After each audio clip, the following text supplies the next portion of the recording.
Schauen Sie das Video, es gibt eine tolle Überraschung.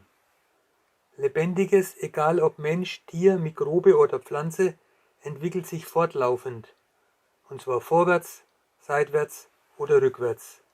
Diese Entwicklung wird dokumentiert in einem universellen Wissensspeicher. In einem überall vorhandenen göttlichen Speicher schreibt das Leben hinein und liest Wissen wieder heraus. So kommuniziert das Leben einheitlich an jedem Punkt im All.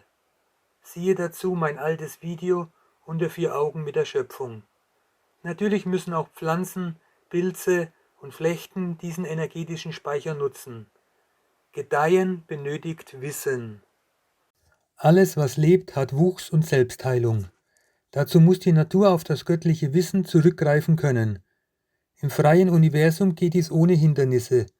Auf der Erde sind der biologischen Interaktion mit dem Speicher teilweise Hindernisse gesetzt. Deshalb steht die Frage im Raum, was hindert oder fördert die Kommunikation der Natur? Wie sieht dieser göttliche Speicherort aus und wie funktioniert er? Hier kann ich nur Erkenntnisse mitteilen. Es sind die kleinsten und schnellsten Punkte voller Energiefrequenz, auch Monaden genannt. Diese Punkte sind holistisch und fraktal aufgebaut und dennoch im materiellen Sein bilden sie eine Art Netz mit 3 Dimensionen. Die modulierten Schwingungen übertragen das Wissen an die stoffliche Biologie. Und jetzt kommt die Überraschung für mich und für euch. Mich hat die Übereinstimmung einfach umgehauen. Aufgepasst!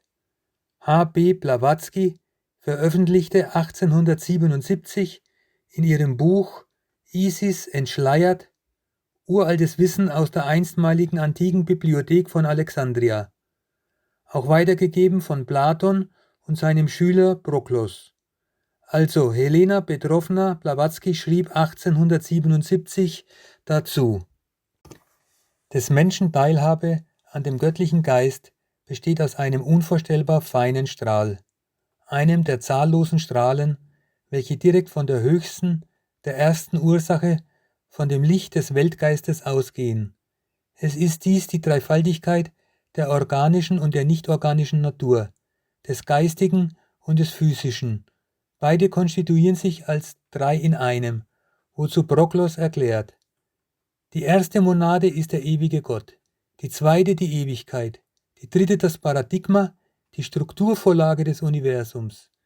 Diese 3 Prinzipien stellen die durch den menschlichen Verstand erkennbare Triade dar. Alle in unserem sichtbaren Universum enthaltenen Dinge sind durch das Ausströmen dieser Triade entstanden und sind in ihrer Gesamtheit selbst eine mikroskopische Triade.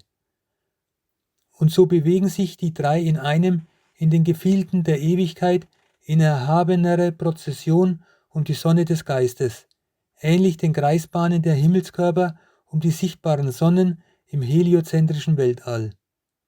Einfach fantastisch, diese Ähnlichkeit mit meiner Erkenntnis. Soweit, so wunderbar. Jetzt spätestens müssen wir uns die Frage stellen, was hindert oder fördert die Kommunikation der Natur? Antwort: Materialien, Gedanken, Funkwellen, Strahlungen und auch Gefühle wie etwa die Liebe.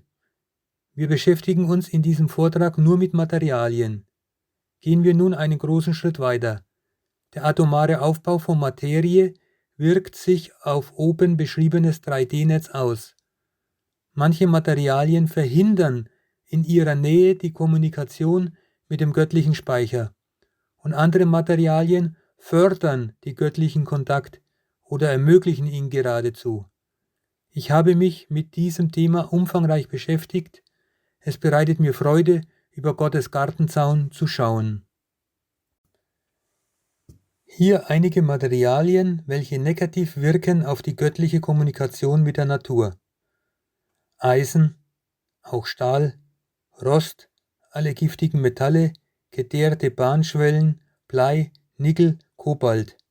Diese Materialien verursachen ein langsames Zurückweichen des Lebendigen. Bäume werden schneller alt und fallen. Kleinste Lebewesen sterben ab oder können sich nicht entfalten. Bodenflechten werden unterbrochen. Die Regeneration von Pflanzen wird behindert. Hier einige Materialien, welche im Gartenbau verwendet werden können. An erster Stelle Kupfer, auch Gold und Silber, Kohlenstoffe, alle biologisch gewachsenen Materialien und Tonscherben. Kupfer, Gold, Silber und Kohlenstoffe fördern die freie Verbindung zum göttlichen 3D-Netz. Benutze Gartenwerkzeuge aus Kupfer. Benutze Gießkannen aus Kupfer oder Silber. Verwende als Rohrleitungen und Abflussrinnen Kupfer. Man vergrabe im Garten Asche, Holzkohle, rohe Knochen und Tonscherben. Das wirkt wunderbar. In deren Umgebung kommt jeder Garten in Schwung. Gibt es etwas, was immer positiv wirkt? Was ist die stärkste Hilfe? Ja, das gibt es, und es ist ganz einfach.